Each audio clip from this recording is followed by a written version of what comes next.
Welcome back to Cards and Comics, guys.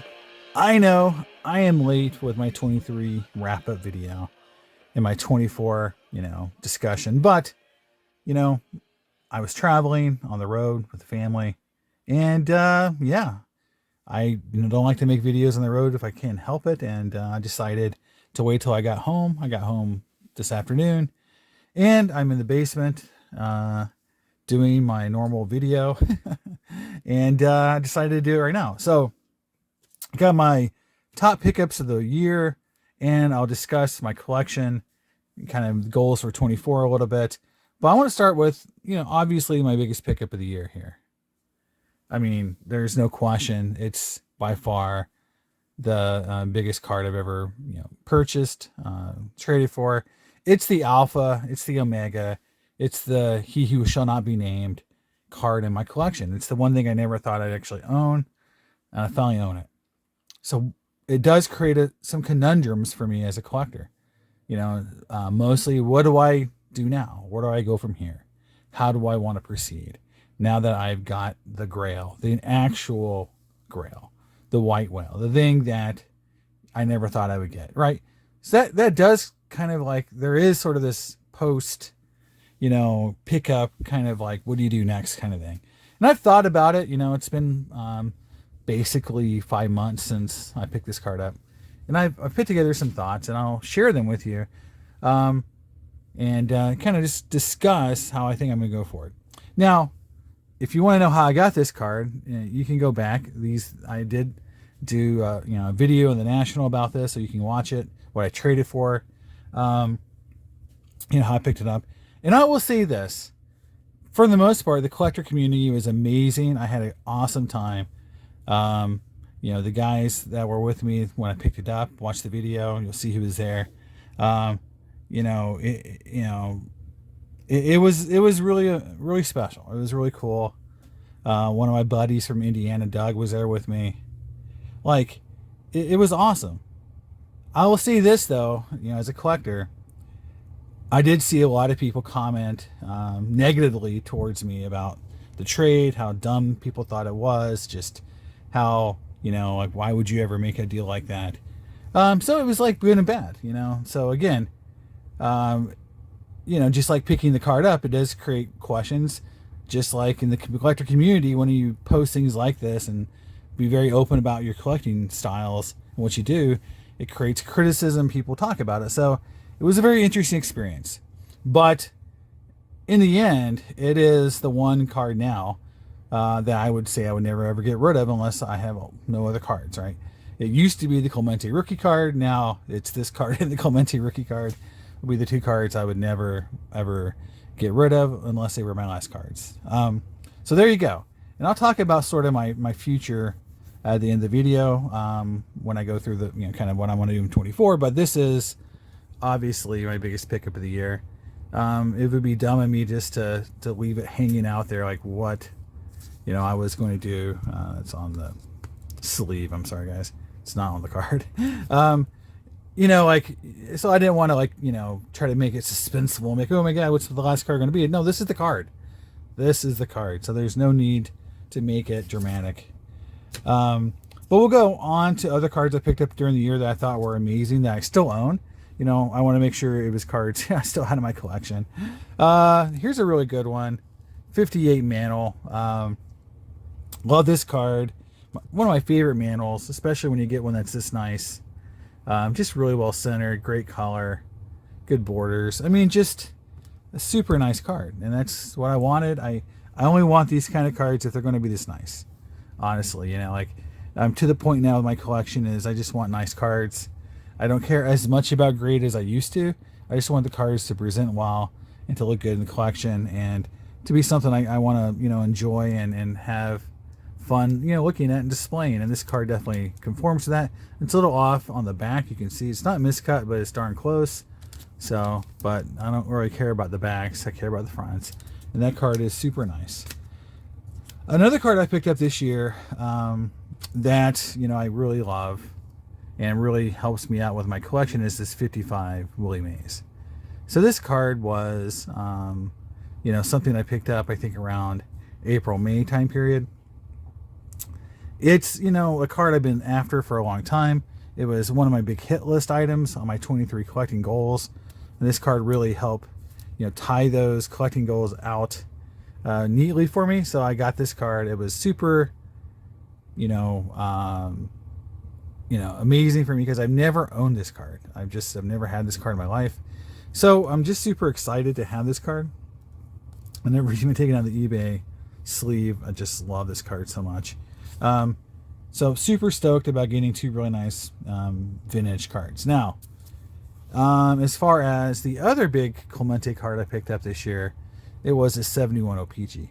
The 71 O-Pg Clemente is super rare, super tough.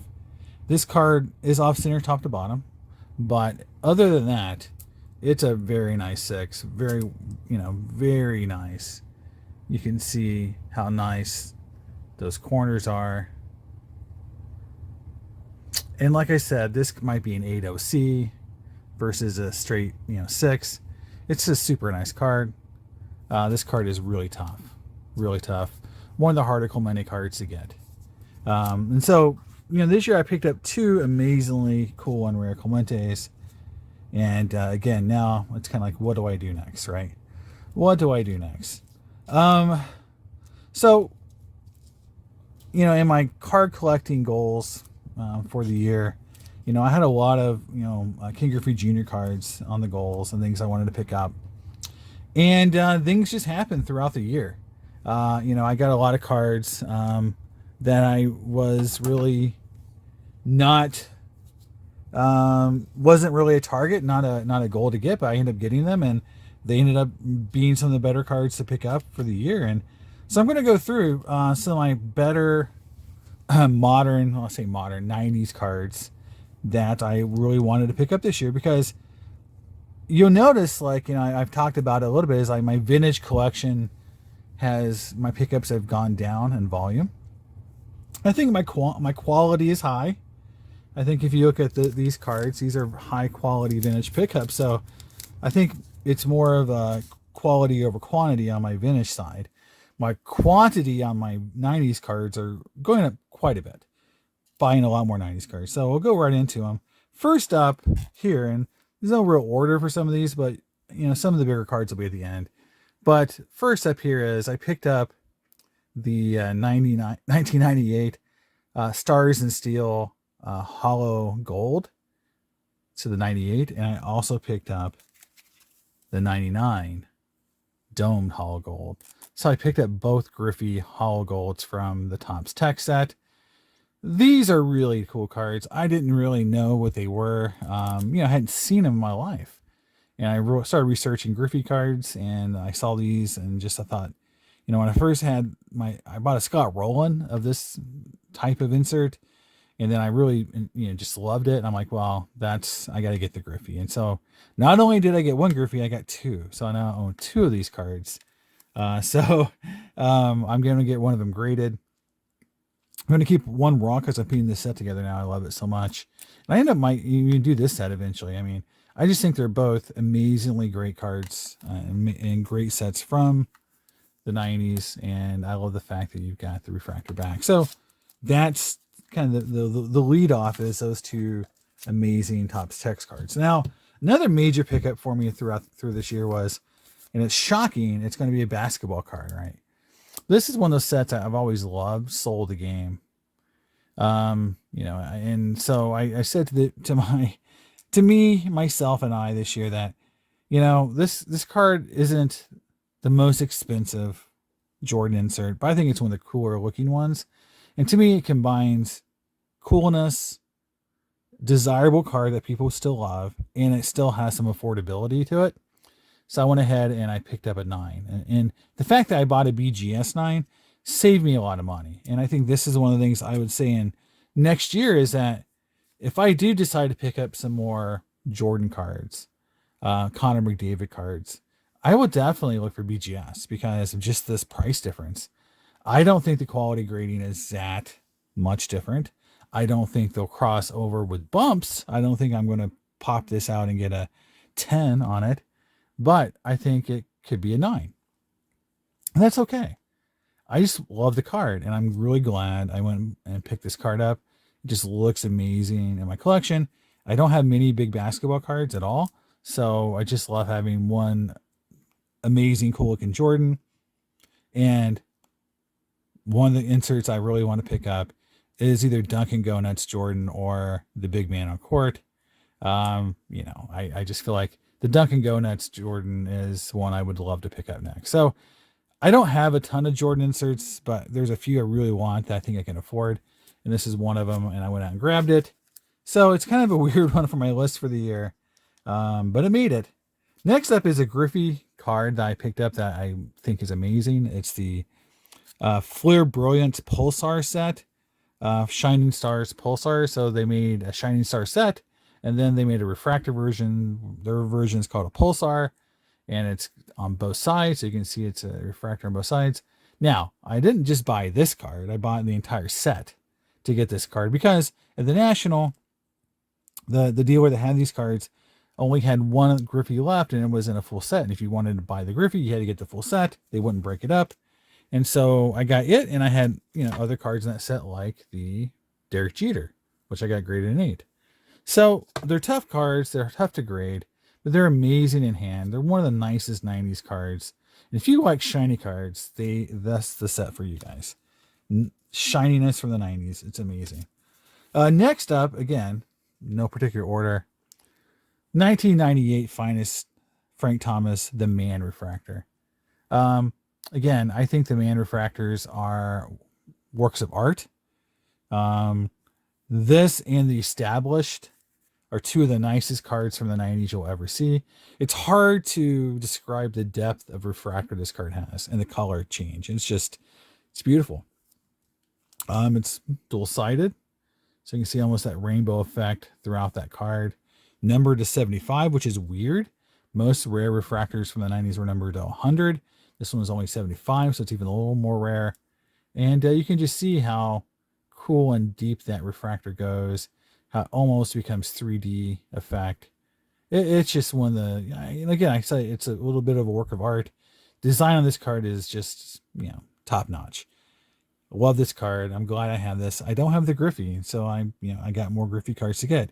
It's so easy for me, and I just want to point this out, to know like what to do with Griffey cards right now, because I'm so far away on all the major key cards. I don't have the Established. I don't have the Man.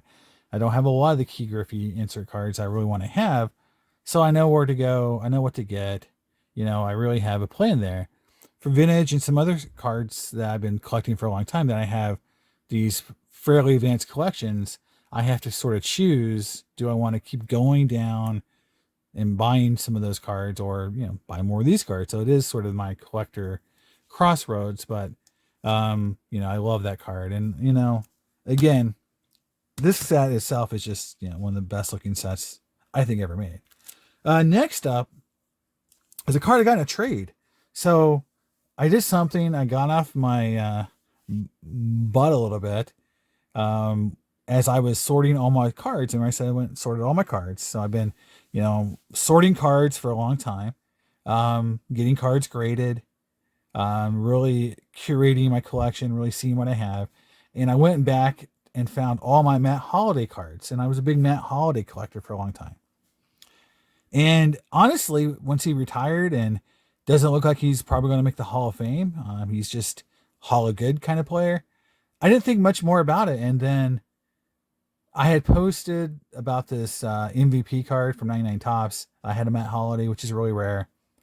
And then a guy reached out to me, and I started talking to him. And then he's on Instagram. He's a Colorado collector. He's a great guy. And he collects 90s inserts. And then we just said, look, man, like, you got cards I want. I got cards you want. Let's do a trade. And what came to me in the trade, to me, for my collection that was big, was the Griffey MVP card. And there's only a few of these cards in the pop count. I believe it's single digits on the pop count for this card. It's super rare. It's a 9, which is a good grade for this set because the 99 Top set is very tough. And this card wasn't considered much of anything because it's a promotion and a send-in. So I doubt a lot of people thought much about it when they first got it. Like, it wasn't really a super rare card. But this is a card you do not see very often. It is not shiny. It's not numbered 100. It doesn't have all the characteristics that the Griffey bros go for. It's a card that's rare, and it's a card that if you love cool 90s and just kind of the oddball 90s stuff that is super rare but maybe not flashy, this is a card for you. I love it. I know about the MVP set.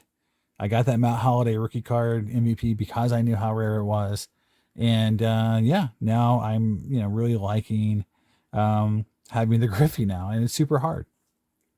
And I may have never gotten this card unless I posted that my Matt Holiday collection by going through those boxes, and it taught me a good lesson: is cards, no matter who they are, if they're rare and cool, someone wants one. Someone wants it. There is a market for a lot of these cards, especially if they're rare and hard to find. Doesn't matter who the player is, and don't just throw them away. Just and you might have someone who he needs something and you can trade or sell it or whatever.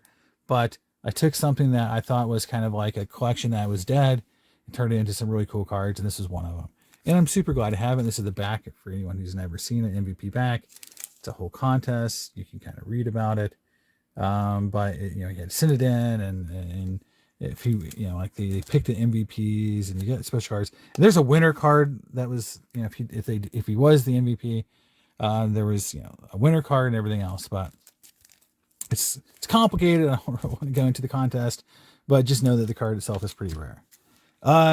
Next up, and I'll stick with sort of like back to my national pickups here. This card right here, the 1996 Select Mirror Red. So you get the Mirror Blue, the Mirror Red, the Mirror Gold. So pretty rare card. I think the print run on this card was supposed to be like something like 60 cards. Pretty rare, pretty tough. It was the only really rare Griffey card I found at the National that I needed and wanted, and so I picked it up. Besides that Pulsar, but it was in the set, and I was very happy. It's it's not the gold, right? It's not the big one, but it's a pretty rare card, and you don't see it very often. And I'm glad I got it.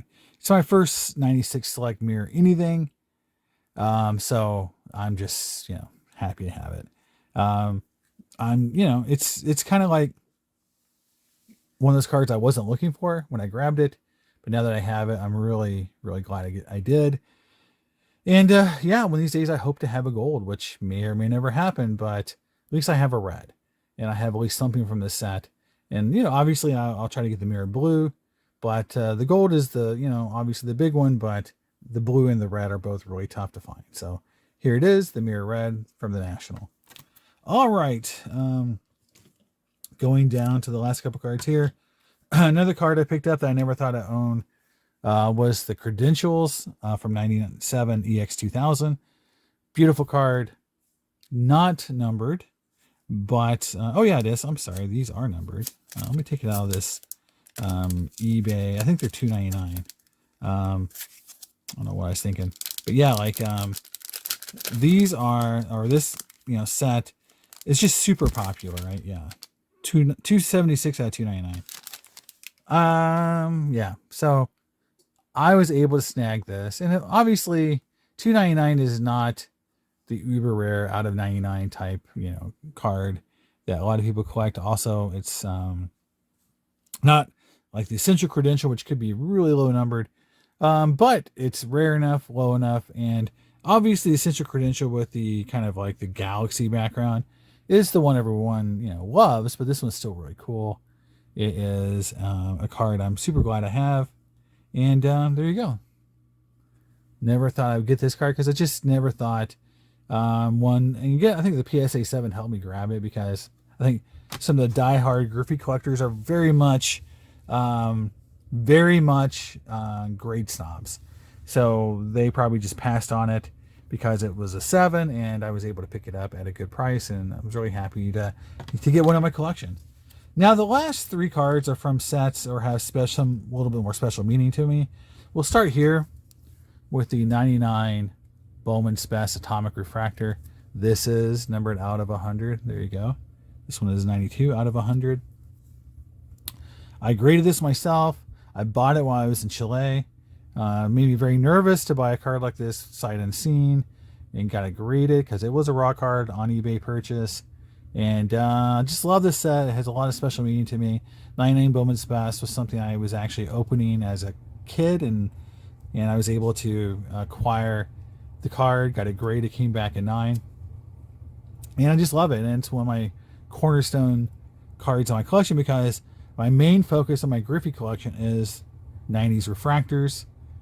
I want to have the entire run of 90s refractors, every single one of them.